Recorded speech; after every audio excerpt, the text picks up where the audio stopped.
Bapak Ibu, mari kita akan bersama membuka Alkitab kita. Mari kita membaca dari Efesus pasal 4 ayat 1 sampai ayat yang keempat. Tema kita pada hari ini, hiduplah sesuai panggilanmu.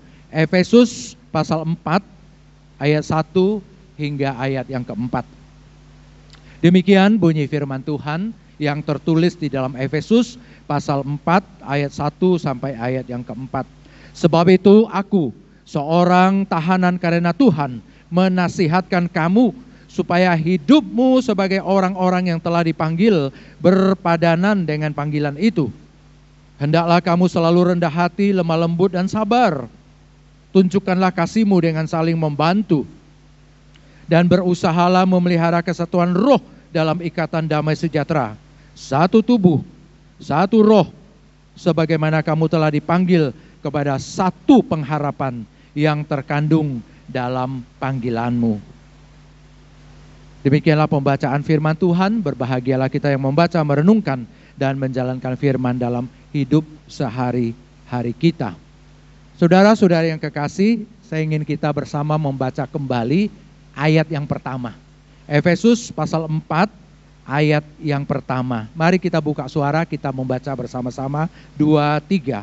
Sebab itu aku, seorang tahanan karena Tuhan, menasehatkan kamu supaya hidupmu sebagai orang-orang yang telah dipanggil berpadanan dengan panggilan itu. Berpadanan. Bahasa sekarang itu matching. Nyocok, sesuai, sinkronisasi, ya, nyocok, sesuai. Saudara, kita sangat mengerti sebenarnya apa artinya matching atau sesuai. Ingat umur dong, sesuaiin baju, jangan mau kayak anak muda terus. Kadang-kadang kan orang ingatkan kita, kalau umur udah 60-an ya pakai baju ya jangan kayak anak umur 10-an lah gitu kan, 20-an, matchingin begitu, cocokin, sesuai gitu. Tapi lebih dari itu saudara sekalian, kita jelas sekali harus matchingin siapa diri kita dengan apa yang kita lakukan. Siapa diri kita dengan apa yang kita lakukan, itu penting. Saudara, Cristiano Ronaldo, pemain sepak bola terkenal. Umur berapa sekarang dia? 40 kali sudah ada. Tapi masih nyetak gol tuh, kemarin masih nyetak gol. Dia sadar betul dia pemain sepak bola. Karena itulah maka dia main game melulu. Enggak, saudara, dia latihan. Dia juga sadar bakatnya tidak sebagus Lionel Messi, orang Argentina. Ronaldo orang Portugis. Mereka kurang lebih seumur dan sejaman. Tapi Lionel Messi itu orang yang sangat berbakat. Sehingga walaupun badannya pernah lemah, tapi kemudian dia jadi pemain sangat hebat karena berbakat. Bakatnya luar biasa. Ronaldo kurang berbakat. Tetapi dia tahu dia bisa menjadi prima, unggul sebagai pemain sepak bola kalau dia tekun latihan. Maka dia sangat sadar siapa dirinya, aku pemain bola dan aku mau jadi pemain bola yang excellent. Maka dia latihan. Sampai sekarang pun dari orang belum muncul di lapangan latihan dia muncul duluan. Ketika temannya sudah pulang dia masih latihan lagi beberapa saat kemudian. Umpamanya dia melatih dirinya untuk tendangan bebasnya yang sangat terkenal itu. Itu latihan tak berapa ratus jam. Itu pun seringkali meleset. Tapi dia latihan terus. Karena dia sadar dirinya pemain sepak bola. Panggilannya untuk main bola dengan unggul. Nah itu saudara, siapa diri kita kalau kita sadar akan menentukan apa yang kita lakukan. Sehingga berguna atau tidak berguna itu sangat ditentukan apakah kita hidup sepadan dengan panggilan kita. Saya pernah datang ke toko teman saya, sudah 10-an tahun yang lalu. Dia toko, juga reparasi, juga gudang cukup besar, menjual dan memperbaiki komputer. Zaman dulu komputer itu gede-gede, sudah tahu ya, itu ada namanya CPU-nya besar-besar yang ditaruh di meja. Ya kemudian baru belakangan yang taruh di lantai, sedikit lebih agak langsing, tapi tetap gede. Jadi banyak yang namanya CPU itu banyak, dan banyak yang sudah rusak. masih tergeletak saja di lantai. Ada yang coba diperbaiki, sudah akhirnya ada yang nggak bisa diperbaiki sama sekali, betul-betul rusak. Saya tanya pada teman saya itu, ngapain sih itu CPU besar-besar taruh di situ, kenapa nggak dibuang? Emang ada gunanya lagi? Terus dia menjawab begini, ya sih udah rusak sih, nggak berguna lagi sih sebagai komputer, tapi masih berguna untuk ganjal pintu, katanya begitu. Ya, pikir-pikir, betul juga ya. Jadi gudangnya kalau pintunya mau dibuka supaya nggak ini, jadi dia ganjel pakai CPU yang berat-berat itu. Kalau ditanya berguna nggak komputer yang besar itu untuk ganjal pintu, berguna. Tapi jelas bukan itu tujuan diciptakannya CPU yang mahal dan berat itu. Nggak mungkin kan orang beli CPU untuk ganjal pintu, kalau mau ganjal mah ambil satu bata juga cukup. Atau satu slot yang dari plastik itu cukup. Kelihatan berguna, tapi nggak sesuai. Sebenarnya udah nggak ada gunanya, tapi hanya sayang dibuang. Saudara, seringkali hidup kita bisa seperti itu. Kita merasa berguna, tapi itu bukan desain hidup kita, bukan konstruksi hidup kita. Nggak sepadanan. Kita merasa berguna mungkin sebagai manusia. Apa itu Tuhan maksudkan hidup kita seperti itu? Nah saudara, betapa pentingnya tahu apa yang Tuhan inginkan bagi kita. Desain Tuhan untuk kita, konstruksi Tuhan untuk kita. Sehingga kita tahu berguna atau tidak berguna sesuai desainnya. Sesuai konstruksi yang Tuhan inginkan bagi kita. Ini yang disebut dengan berpadanan, matching dengan panggilan Tuhan. Apa yang Tuhan inginkan. Jadi saudara sekalian, istilah panggilan itu sebenarnya memang kita sebenarnya punya satu arah hidup. Tapi siapa yang menentukan arah hidup? Harusnya memang Tuhan, bukan ke diri kita sendiri, karena kita nggak tahu. Contoh terbaik saudara sekalian, banyak orang nggak sadar dirinya itu manusia yang adalah gambaran rupa Allah. Kalau gambaran rupa Allah artinya lebih mirip kepada Allah daripada mirip ke monyet. Tapi banyak orang beranggapan, apalagi dalam teori-teori evolusi, beranggapan kita bukan mirip yang di atas, kita lebih kepada yang di bawah. Sehingga dianggap manusia itu berharga, nggak berharga, itu ditentukan oleh kita sendiri. Anak yang di dalam kandungan boleh dibunuh, dianggap nggak berharga, aborsi terjadi. Karena tidak melihat bahwa manusia itu gambaran rupa Allah yang berguna, yang berharga, yang didesain khusus oleh Allah. Jadi saudara, panggilan Allah, arah hidup yang jelas, yang sesuai dengan panggilan Allah itu sangat penting. Nah karena itulah dalam ayat yang kita baca dikatakan, hidupmu, perjalanan hidupmu harus sesuai dengan panggilan. Karena engkau adalah orang-orang yang dipanggil. Saudara sekalian, istilah dipanggil itu sebenarnya punya pengertian bersuara yang keras, memanggil dengan suara yang keras. Artinya Allah tidak mau diam. Allah ingin kasih tahu kepada kita bahwa kita punya desain khusus, kita punya konstruksi khusus, maka dia beri kita firman-Nya untuk ingatkan kepada kita.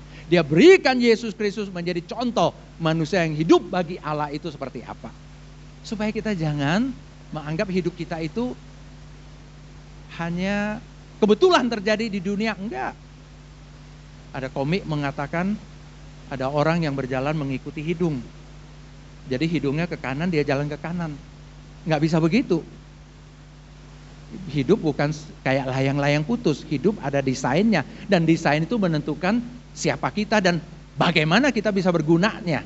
Dan siapa yang tahu desain hidup kita itu seperti apa? Hanya Allah pencipta kita. Allah penebus kita yang tahu. Karena itulah bagian firman Tuhan katakan kita orang yang dipanggil oleh siapa? Oleh Allah. Allah yang bersuara kepada kita. Allah yang berbicara kepada kita. Memanggil kita dengan suara keras. Saudara, kata memanggil itu menarik.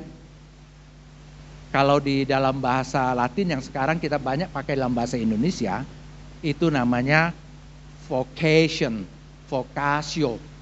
Ya, itu vokal suara. Panggilan.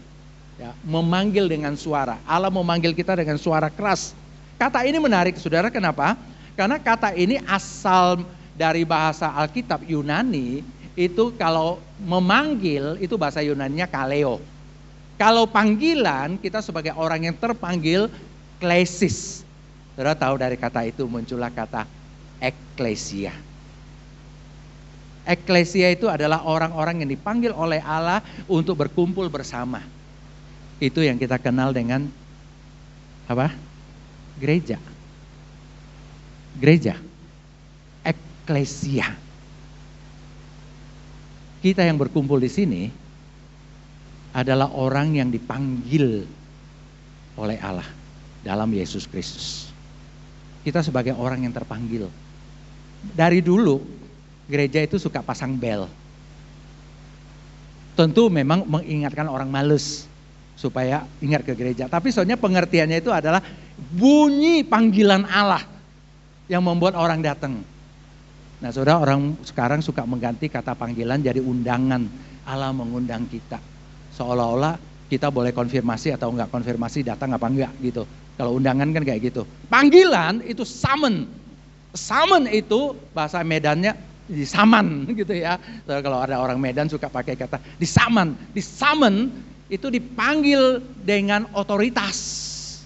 Dipanggil oleh pilihan Allah, dipanggil oleh keselamatan oleh Allah, dipanggil untuk berkumpul menjadi eklesia, orang-orang yang terpanggil keluar.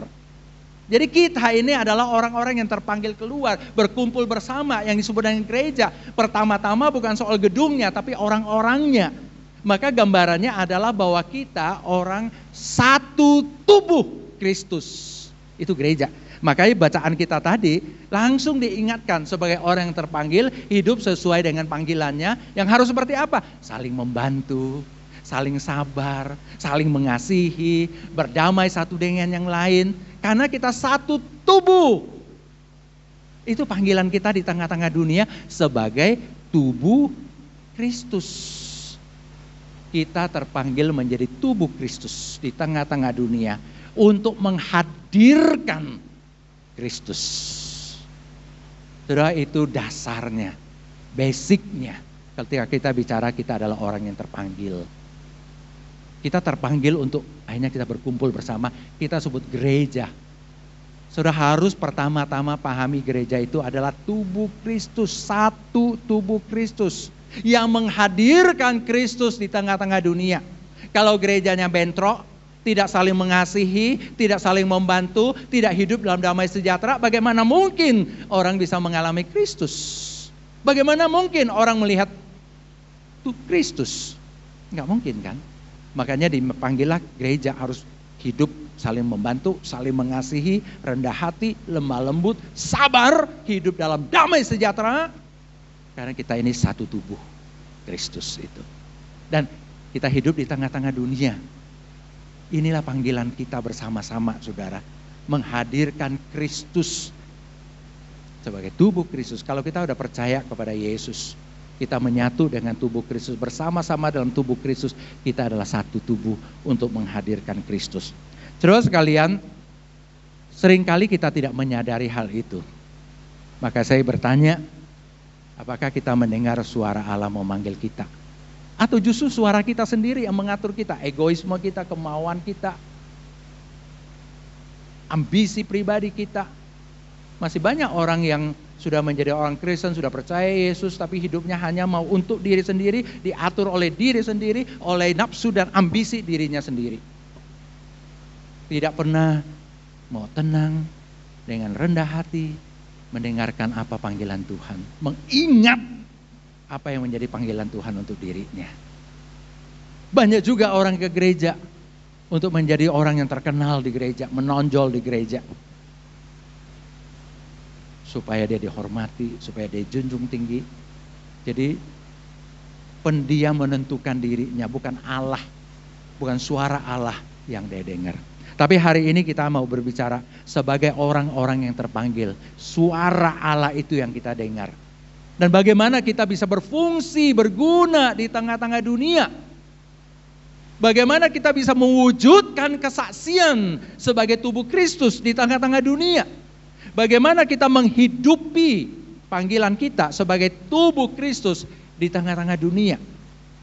Kesadaran-kesadaran apa yang harus ada. Bahwa inilah kita. Inilah identitas kita.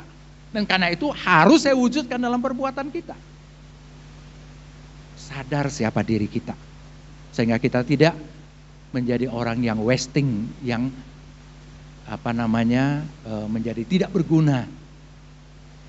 Tuhan Yesus pernah berkata begini, kalau engkau adalah terang, maka engkau bersinar. Terang itu menjadi wasting, terang itu menjadi tidak berguna, terang itu menjadi satu yang sia-sia kalau ditaruh, ditutup dengan tutupan. Bahkan mungkin taruh di bawah kolong, jadi nggak berguna. Natur, sifat, hakikat dari terang itu bersinar. Jadi kita sebagai tubuh Kristus terpanggil sebagai gereja, terpanggil sebagai pengikut-pengikut Kristus. Bagaimana kita bisa menghidupi panggilan kita di tengah-tengah dunia.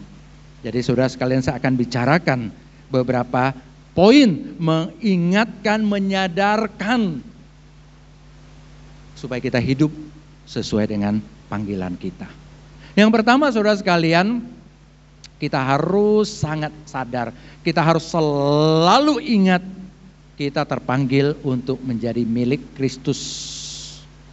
Milik Kristus, exclusively milik Kristus, yang dikhususkan untuk Kristus. Walaupun memang kita hidup di tengah-tengah dunia, walaupun kita punya sejarah keturunan kakek nenek, papa mama sebagai orang Tionghoa dan sebagainya, itu jelas, warga negara Indonesia itu jelas, hidup di tengah-tengah kota Jakarta itu jelas. Tetapi kita harus selalu ingat, milik siapakah kita? Milik siapakah kita? Alkitab mengatakan begini saudara, Roma 1, 6 dan 7. Kamu telah dipanggil menjadi milik Kristus. Yang dipanggil dan dijadikan orang-orang kudus. Dulu sekali saya pernah diajarin satu frase, satu kalimat. Ketika berbicara mengenai hubungan antara iman dan budaya. Dia ngomong pakai bahasa Inggris. By race, I am a Chinese. But by grace, I am a Christian. By race, secara etnis, saya Chinese. Tapi oleh anugerah, grace, saya adalah pengikut Yesus. Itu penting sekali saudara. Karena kita hanya sadar milik siapa. Siapa yang paling utama dalam hidup ini. Yesus Kristus yang memiliki kita. Sehingga kemudian nanti soal kesetiaan, ketaatan, model, siapa yang kita ikuti? Yesus. Maka mengapa seringkali terjadi benturan kita dengan hidup dalam dunia yang sekuler ini? Karena kita berupaya untuk setia kepada Sang Tuhan pemilik kita. Orang-orang Kristen mula-mula sering dianiaya. Kenapa saudara? Orang-orang mula-mula zaman dulu, awal-awal gereja, itu sebenarnya masyarakatnya Romawi, Yunani, Mesir, di semua tempat itu banyak Allah-Allah. Jadi kalau ada Allah sebenarnya nggak masalah buat mereka. Tapi mengapa mereka menganiaya orang Kristen yang percaya pada Allah? Saudara, itu bedanya. Orang zaman dulu punya Allah dan tidak ada masalah, tambahin Allah lagi, tambahin Allah lagi, tambahin Allah lagi, gitu ya. Mau berapapun Allah, mereka bisa tolerir begitu. Tapi orang Kristen tidak bisa. Orang Kristen menyembah hanya satu Allah di dalam Tuhan Yesus Kristus. Dan tidak mau menyembah Allah lain. Eksklusif saudara. Tapi pergaulannya, sosialnya, diakonianya, perbuatan baiknya, cinta kasihnya nggak eksklusif. Justru sangat baik sama masyarakat. Tapi kalau percaya kepada Allah, hanya satu-satunya. Mereka milik Allah. Kesetiaan tertingginya kepada Allah. Maka ketika di depan orang banyak yang mau menganiaya mereka, bahkan mau melukai atau membunuh mereka, mereka akan berani berkata kita harus lebih taat kepada Allah daripada kepada manusia. Karena mereka sadar mereka adalah milik Allah. Mereka hidup di tengah dunia menjadi berkat bagi dunia, tapi kesetiaannya pada Allah. Dan karena itulah dikatakan dipanggil dan dijadikan orang-orang kudus. Ini bukan saja secara moral kudus, tapi dalam artian dikhususkan. Jadi nggak boleh berbagi hati dengan lain. Kalau dalam bahasa Alkitab Perjanjian Lama itu adalah Tidak boleh ada Allah lain di hadapanku. Jangan membuat bagimu patung yang menyerupai apapun untuk kau sembah dan seterusnya. Artinya kesetiaan kita hanya untuk Yesus Kristus. Nah saudara, itulah panggilan kita. Menjadi milik Kristus yang dikhususkan untuk Kristus. Kita harus ingat akan hal itu. Tadi saya ambil contoh Ronaldo. Dia jelas sekali dia pemain sepak bola. Maka hidupnya hampir seluruhnya dia curahkan untuk memperbaiki permainannya di bidang sepak bola. Tentu kita punya hobi-hobi, kita ingin juga bagus. Dia mau main bulu tangkis, mau apa. Tapi kita ingat yang terpenting identitas kita adalah milik Kristus. Apakah di situ kita betul-betul menghidupi, betul-betul mengembangkan, betul-betul makin mengikut Kristus, makin kenal Kristus, makin hati dipersembahkan kepada Kristus.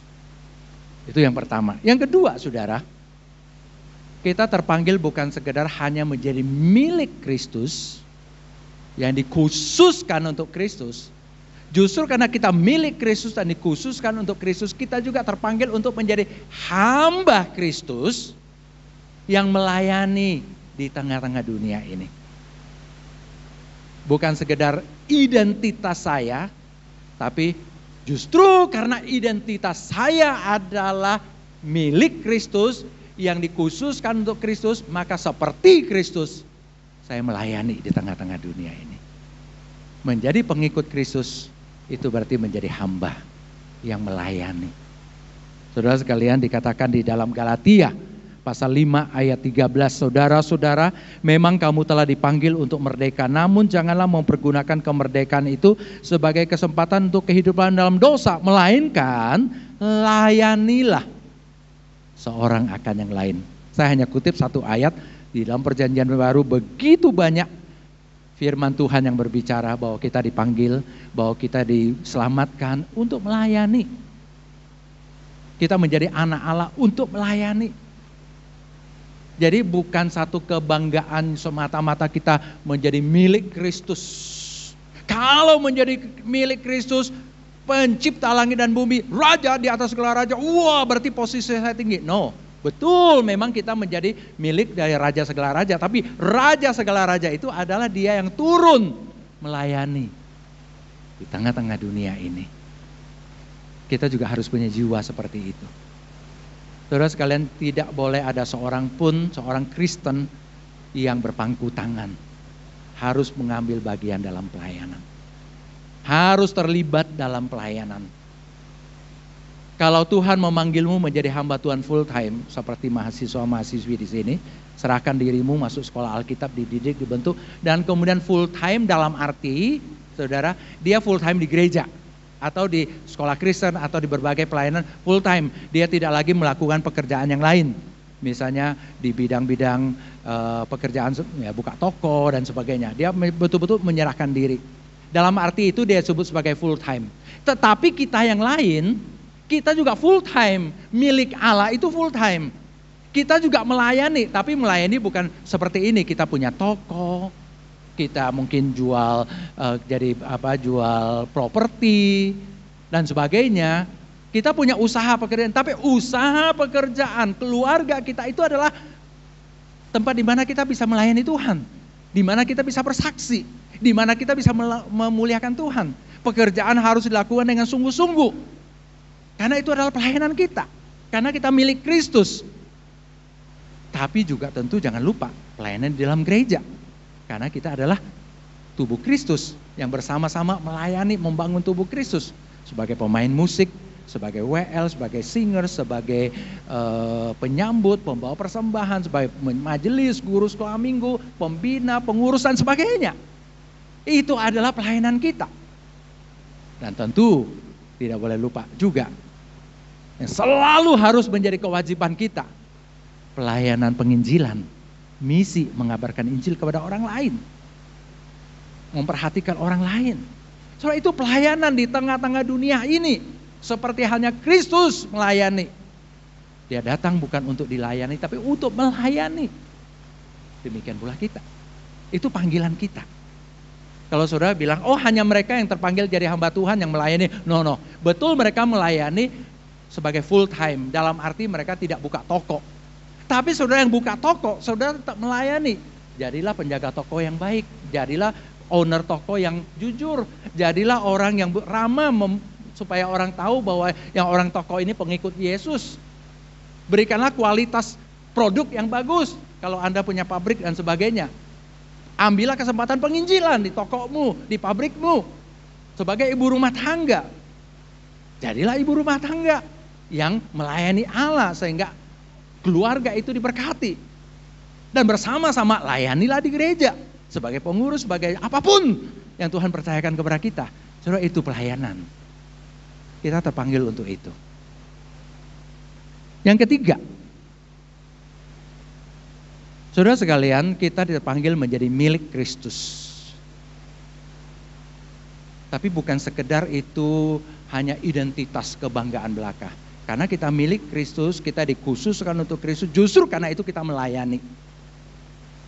Melayani seperti Kristus. Dan saudara tahu ketika Kristus melayani apa yang terjadi. Sampai di Golgota. Demi keselamatan manusia. Demi keselamatan dunia. Mati di kayu salib. Dia menderita. Karena itulah saudara sekalian, Alkitab juga mengingatkan kepada kita. Kita bukan sekedar terpanggil menjadi milik Kristus, bukan sekedar terpanggil untuk melayani, tapi kita terpanggil juga untuk menderita seperti Kristus. Wow, saudara, itu satu panggilan.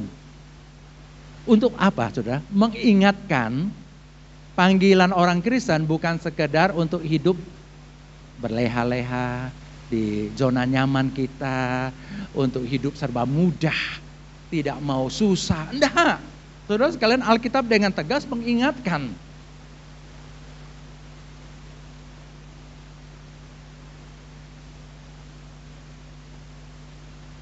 Bisa tolong di itu next ya.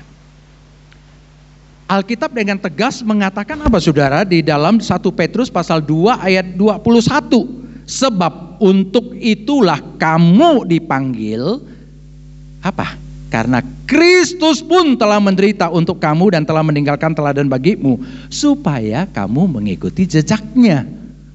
Dipanggil mengikuti jejak Kristus yang menderita. Jejak Kristus ya, jejak ketika dia mulai turun dari sorga ke bumi, lahir sebagai manusia, sebagai hamba, mati di kayu salib. Saudara, itu luar biasa jejak penderitaannya. Dan kita dipanggil untuk mengikuti jejak penderitaan yang seperti itu. Supaya kita ingat bahwa hidup orang Kristen dari semenjak awal itu adalah pikul salib. Dan Yesus tegaskan itu. Saudara, kalau kita ketemu orang pemasaran, orang yang pintar promo, pasti kalau pertama kali ngomong sama kita pasti bagus-bagusnya. Pasti, dia mau jual motor, jual asuransi, jual rumah, jual apapun pasti akan ngomong yang bagus-bagus. Kalaupun ada di belakang yang kurang enak dikasih yang pelan-pelan, yang kecil-kecil. Seperti iklan rokok, promo rokok kan begitu. Ya, itu membuat hidup terasa lebih hidup. Pokoknya semua hal yang bagus, nanti ada huruf kecilnya, rokok membunuhmu, rokok merusak janin dan sebagainya kan gini. Tapi Yesus sebaliknya, dia datang ketika memanggil orang menjadi pengikutnya. Dia tidak bilang, ikut aku enak, pokoknya enak dah, jamin masuk surga, banyak mujizat terjadi, banyak dikenal orang. Enggak saudara, dia tidak begitu. Ikut aku, pikul salib, sangkal diri setiap hari. Itu bukan promo yang bagus. Tapi Yesus mau jujur pada pengikut-pengikutnya. Bahwa kalau engkau ikut Yesus, salah satu menu adalah pikul salib. Dan karena itulah diingatkan oleh Petrus. Kita dipanggil, memang kita dipanggil untuk diselamatkan, menjadi milik Kristus, menjadi anak-anak Allah, untuk mengalami kemuliaan Allah, menikmati Allah. Kita bersyukur untuk semua itu, tapi jangan lupa, kalau kita sungguh-sungguh mau hidup sesuai dengan panggilan kita nggak bisa menghindari kesulitan, nggak bisa menghindari penderitaan, nggak bisa menghindari salib. Itu yang terjadi ketika orang-orang dari zaman awal gereja, bahkan sampai pada hari ini, orang rela mati untuk Yesus Kristus. Karena mereka tahu itu nggak bisa dihindari. Bulan lalu saya mendengar statistik dari semua orang Kristen di Indonesia, di dunia, 2 dari 5 orang Kristen di dunia, rata ya, 2 dari 5 orang Kristen di Indonesia masih hidup di bawah penganiayaan. Coba bayangkan, jadi sebenarnya enggak baik-baik saja hidup orang Kristen. Tetapi mengapa mereka rela? Karena mereka tahu itu panggilannya. Salah satu negara yang paling parah di dalam aniaya orang Kristen itu adalah Korea Utara. Salah satunya, at least yang di Asia. Mungkin di seluruh dunia itu termasuk salah satu yang paling parah. Tapi puji Tuhan loh, kekristenan di sana juga berkembang. Ada dua gelombang kekristenan di Korea Utara. Yang pertama itu sisa dari zaman dulu sebelum mereka menjadi komunis yang sangat keras terhadap orang Kristen. Satu lagi saudara, kejadiannya sangat luar biasa di Korea Utara. Korea Utara sekian puluh tahun yang lalu pernah mengalami kelaparan, kemiskinan dan kelaparan. Jadi larilah mereka, banyak penduduk lari keluar dari Korea Utara sampai di China. Hidup menjadi lebih baik, tetapi juga ada satu hal yang luar biasa terjadi. Mereka kenal Yesus Kristus di China. Jadi tadinya lari karena kelaparan, lari karena kemiskinan, sampai di China tentu sedikit lebih baik hidupnya daripada Korea Utara, tapi juga ada kesempatan mendengar Injil, percaya kepada Tuhan. Apa yang terjadi pada mereka ini saudara?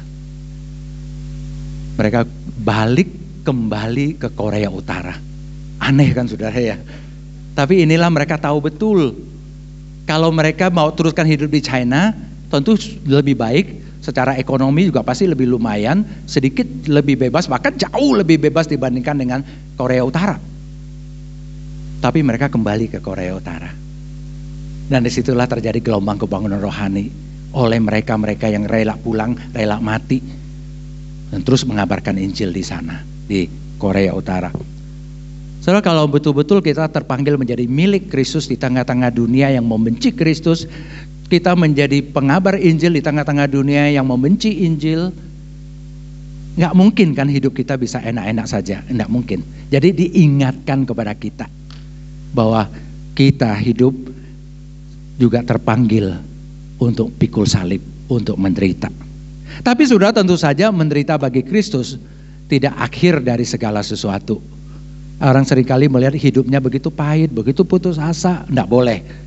Penderitaan Kristus selalu kemudian ada kebangkitan. Artinya apa saudara sekalian? Kita juga diingatkan, kita terpanggil untuk hidup berpengharapan. Berpengharapan di dalam Kristus. Kita milik Kristus, itu identitas kita. Kita melayani di tengah-tengah dunia, itu tugas kita. Kalau kita melayani sungguh-sungguh itu pasti ada penderitaan. Itu kisah hidup kita, pasti akan ada kesulitan dan sebagainya. Tapi itu bukan seluruh dari kisah kita. Kita juga harus di tengah-tengah kehidupan yang mungkin sangat sulit, tetap harus bisa menyalakan api pengharapan. Buat diri kita, buat orang sekitar kita, dan bagi dunia yang gelap dan putus asa ini. Saudara, kita terpanggil untuk hidup berpengharapan. Saudara sekalian, dunia saat ini jelas tidak baik-baik saja. Ada seorang anak SMA putus pacar di daerah Jawa, putus cinta, putus pacar saudara, jadi baru pacar, putus. Apa yang terjadi? Kalau zaman bapak-bapak, ibu-ibu zaman dulu kan kalau putus cinta cari lagi gitu kan. Tapi enggak, besoknya dia gantung diri di kantin sekolah. Orang yang sudah seolah-olah sama sekali tidak ada harapan. Mungkin harapannya seolah-olah terbawa semua oleh pacarnya yang putus dengan dia. Tidak bisa hidup lagi. Untuk 2 hari kemudian pun tidak bisa. Besoknya dia bunuh diri, gantung diri. Di kantin sekolah, seperti untuk mau mengatakan kepada teman-teman sekolahnya betapa putus asanya dia.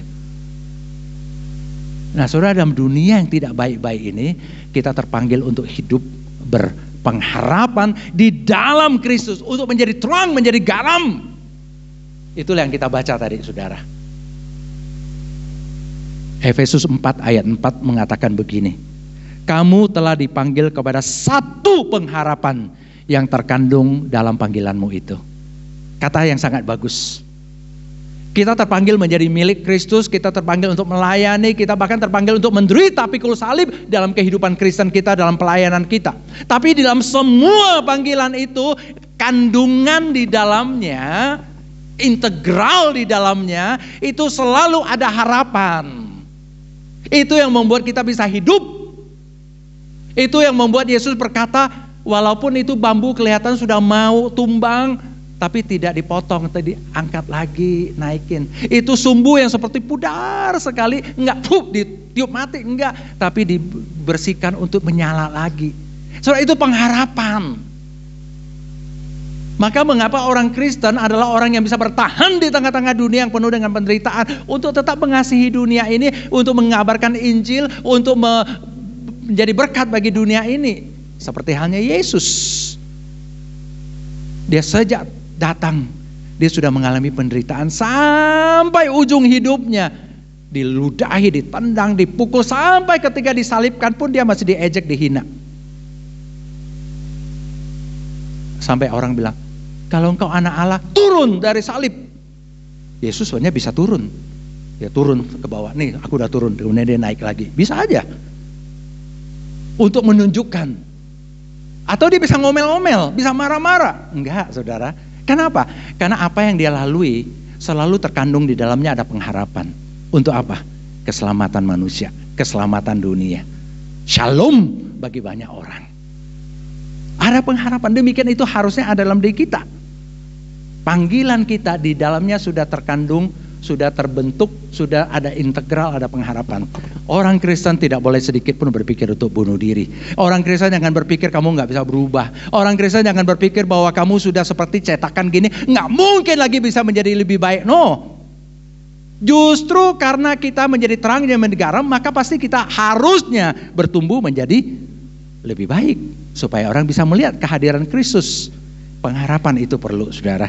Filipi 3 ayat 14 berkata begini, berlari-lari kepada tujuan untuk memperoleh hadiah, yaitu panggilan surgawi dari Allah dalam Kristus Yesus. Berlari-lari, progress, press on dalam hidup kita. Tujuannya jelas. Tujuannya jelas. Hadiah. Apa itu? Oh, bukan hadiah kecil-kecilan, tapi itu adalah Kristus Yesus, keselamatan, kemuliaan. Tapi mengapa tetap bisa press on, bisa maju, bisa berlari ke depan, mencapai tujuan, tidak berhenti, tidak ke kanan, tidak ke kiri, tidak ngedumel, tidak marah-marah, tapi terus maju. Pengharapan, panggilan sorgawi itu, saudara. Panggilan yang membuat dia terus maju ke depan, maju ke depan, maju ke depan itu. Nah harusnya itu ada dalam diri kita. Kalau saudara merasa sudah putus asa, sudah gak mampu, dalam kesulitan, penderitaan, ada sakit penyakit, ada berbagai masalah ekonomi, saudara berlutut berdoa, saudara tahu betul bahwa Tuhan beserta denganmu, tapi juga selalu di dalamnya harus ada kandungan pengharapan. Bahwa Yesus besertamu, Yesus menguatkanmu, Yesus mengarahkanmu untuk tetap jalan ke depan, jangan pernah berhenti. Yesus beserta dengan kita. Itu saudara pengharapan. Itulah yang membuat dunia itu masih bisa bersinar. Masih bisa bercahaya, masih ada kehidupan. Karena ada pengharapan yang seperti demikian. Kita bisa jadi terang, kita bisa jadi garam. Kiranya itu boleh menguatkan kita. Saya akan menyimpulkan 4 poin tadi saudara. Yang pertama, kita terpanggil untuk menjadi milik Kristus. Saudara, your honor, ownermu sesungguhnya itu adalah Kristus. Yang kedua saudara, kita terpanggil untuk melayani Kristus di tengah-tengah dunia ini.